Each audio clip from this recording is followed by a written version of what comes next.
The Health, Safety and Environment Group of the Kuwait Oil Company welcomes you to an HSE awareness film on work permit procedure. KOC has classified its facilities and premises as hazardous, non-hazardous, unclassified or restricted areas. Any non-routine activity in such areas, whether maintenance, construction, installation, repair, modification or excavation work, has to be authorized through the issue of appropriate permits before the work is to be carried out. The purpose of a work permit is to provide coordination and communication within a controlled and safe system of work. It is intended to achieve a safe working environment. Your responsibility, whether as a permit applicant, a permit issuer, worksite supervisor, gas tester, or involved in any activity related to work permits, is important for the safe execution of work. All personnel who have responsibility for permits to work must be authorized as per procedure by their controlling team. The permit to work procedure incorporates 5 types of permits relevant to specific categories of work, such as hot work, cold work, radiography work, confined space entry, vehicle or mobile plant entry into hazardous area. A cold work permit specifies precautions, identifies hazards, and controls work that does not involve any source of ignition or naked flame, or does not have spark generating potential, and is not radiographic in nature. A hot work permit specifies precautions, identifies hazards, and controls all work involving actual naked flames, sparks, or anything with potential for creating sparks or heat. A radiography work permit specifies precautions, identifies hazards, and controls all work involving radioactive sources. Hot, cold, and radiography work permits are valid for a maximum duration of 7 consecutive working days and must be re-endorsed in case of shift change, transfer of responsibility, or work suspension.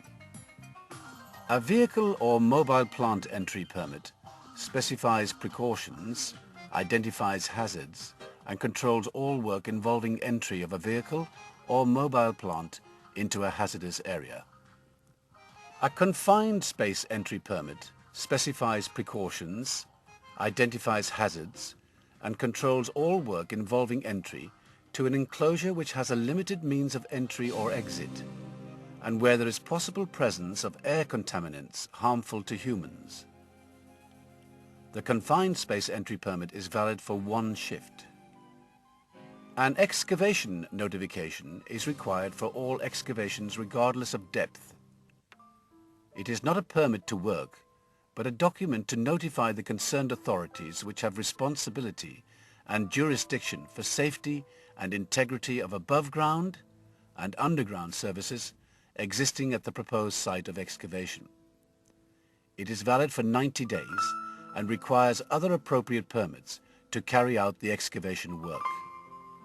Here is a permit applicant, who is usually a maintenance supervisor from KOC, coming into the control room to discuss the hot work to be carried out. Both men are discussing the steps for preparation of the equipment.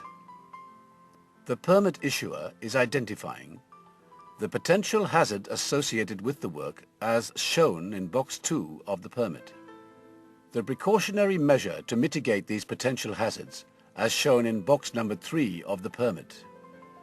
The required personal protective equipment at site as shown in box number 4 of the permit. Any special instruction not covered in box 2, 3 and 4 can be written inside the empty space below box number 4, indicated as other precautions.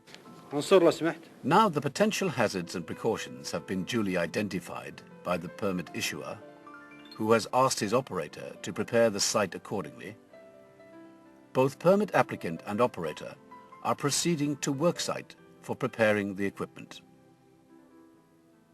Now the worksite is being prepared by the asset owner, taking into consideration all potential hazards and precautions duly identified. The isolations carried out, such as mechanical, electrical, instrumentation, etc., shall be carried out by the authorized personnel and accordingly endorsed by respective persons in the relevant column. Once the asset owner, permit applicant, and worksite supervisor are satisfied with the preparation of work equipment and worksite safety, they come to the control room to receive the authorization of the permit prior to starting the work.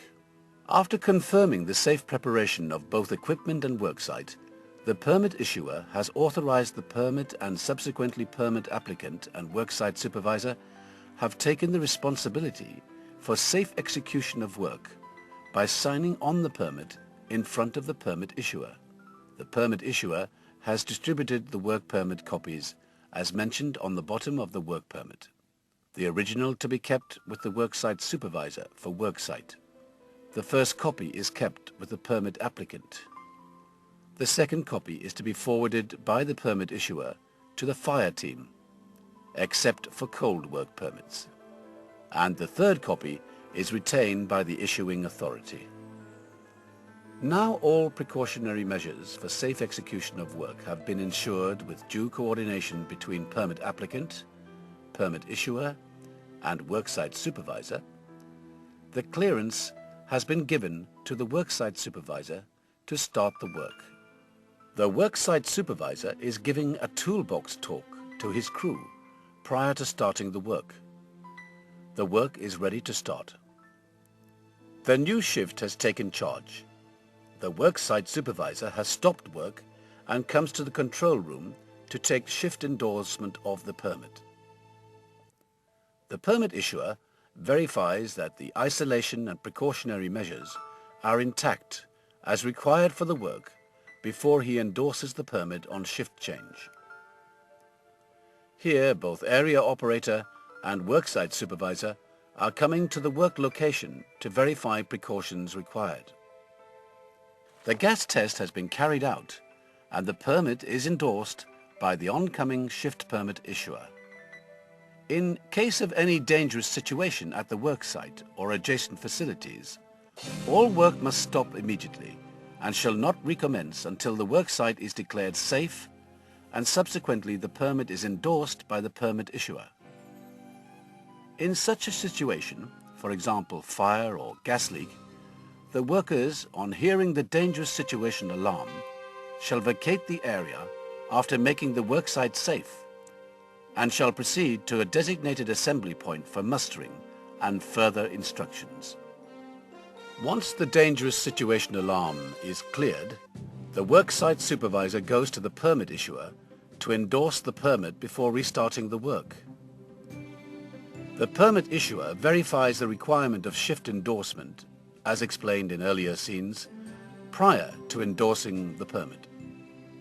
Now the work has been successfully completed and the worksite supervisor has instructed the winding up and housekeeping in preparation to hand over the equipment.